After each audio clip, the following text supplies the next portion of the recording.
against Floppyfail, I'm sure that they're gonna know how to deal with the Lucas. Of course, the first thing that it comes to mind with dealing with those projectiles is that reflector slash absorption that the Psy Magnet does bring forth for Lucas. However, I think it's much deeper than that. I mean, you have to deal with the constant hitboxes and the barrage that the PK Fire does also bring to the table. But look at that. I mean, from the rib, just Floppyfail trying to close the distance and just taking a bit of time whenever they have to get the slightest bit of charge, but just keeping at every single moment awareness of the positioning on behalf of Smash. Absolutely, especially since Lucas is again one of those characters that you hear and think about, and you're like, okay, he likes the distance game.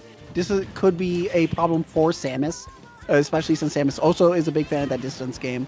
So something that would initially be a pro for Samus becomes a little bit of a double-edged sword as we start building up this damage against Floppyfail, almost getting that edge guard as well. Look at it. Forcing out the landing here on behalf of Smash Bros. And the PK Fighters, again, just all the rage for the side of Lucas. Ooh. Trying to get a little bit cheeky, and I respect it nonetheless. You're still going to pay the price for that interaction with a hefty backer on behalf of Floppyfail. Yeah, that was a scary situation. I understand the cheeky decision to go for it, as we were able to shield that incoming charge shot, but we weren't able to deal with the incoming back air alongside it, as we start building up more damage and more momentum against the Lucas. Not able to catch that. However, still picking it up. I like that. I have a plan A. It doesn't work. Plan B is right there at the ready. As we also start getting a little saucy there, trying to throw out some aerials, trying to keep Floppyfail out and try and finally get a stock here. But sadly, it's just not coming up for a Lucas here. Okay, the tilt does it.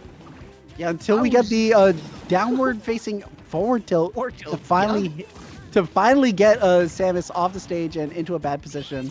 Luckily, we were able to hit the tipper there. However, this would very quickly become an issue for Lucas and Nemo. Yeah, good timing there by Floppyfail. Managing to close things out. 20%, not the heftiest of leads on behalf of Smash Bros. Right now. Just trying to keep the distance once again. Trying to fish for an opportunity to make it right in. You see a little bit more pressure there on the platform, but the patience from Floppyfail, I mean, it can last for quite a while, of course, nature of the character, but also Smash Bros.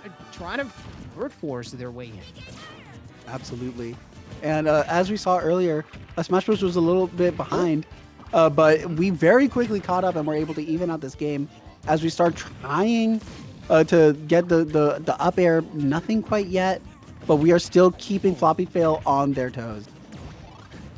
Absolutely. Leading with the Psy Magnet. I did not expect that interaction to go in such a fashion. Not the sweet spot on that fair, so we're not going to get the KO quite yet. Gonna get fly back, and I think that is dead Samus if I've ever seen it. Absolutely a dead stand. I mean, just very, very annoying to deal with if you don't have the hitbox at the ready, and at the perfect time in being picked there by Smash Bros. To use that first portion of the PK Thunder. Absolutely. As we go into game 2 here, both players look like they're thinking a little bit more here. Floppyfail well aware of how that last game went, and probably adapting to the best of their ability right now as well.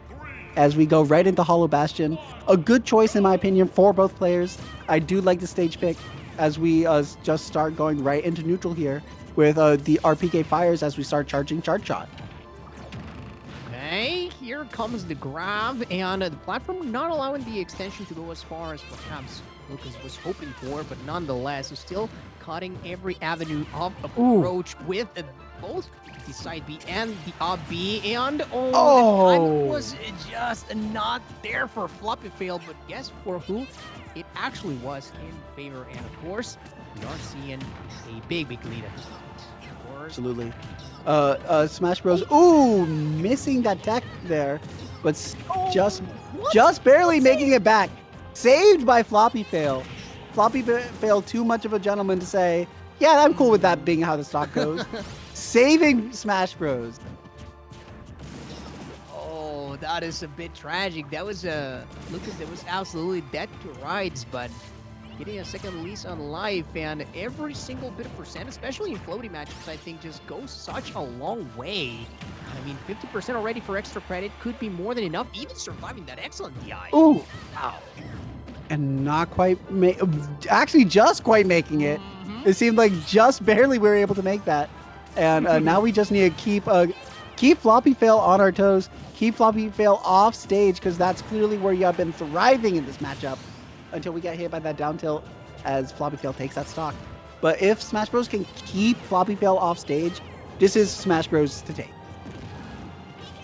Okay. Second attempt at an edge guard here. Oh, again, up B, that Picky Thunder is so annoying to deal with. The forward tilt not near the ledge, so not gonna find the stock quite yet, but nonetheless, we know it is side B season once more. A bit of a, perhaps just a habit of Smash Bros. They're trying to wait for a wrong option, but nonetheless, gonna get taken off the top. The Rage and Samus, and Dark Samus in this case, definitely go hand in hand. That was a super early stock there for Floppyfail. Taking a stock at 40% is crazy. Immediately evening up this game that was looking heavily in Lucas's favor. So now we just got to keep it moving. Lucas doing our own juggles this time. And once again, just right back into our neutral here of being careful with each other's projectile. Getting a little bit too lost in the sauce right there. Smash Bros. Though have the percentage advantage already. And, well, Floppyfail gonna find themselves on the wrong end of that 2-0. And, I mean, I guess we could see it from the beginning. Smash Bros. Just commanding in the damage department and also just not letting their opponent breathe whatsoever. Even a couple of lucky instances, such as that save on behalf of Floppyfail that try to go pressure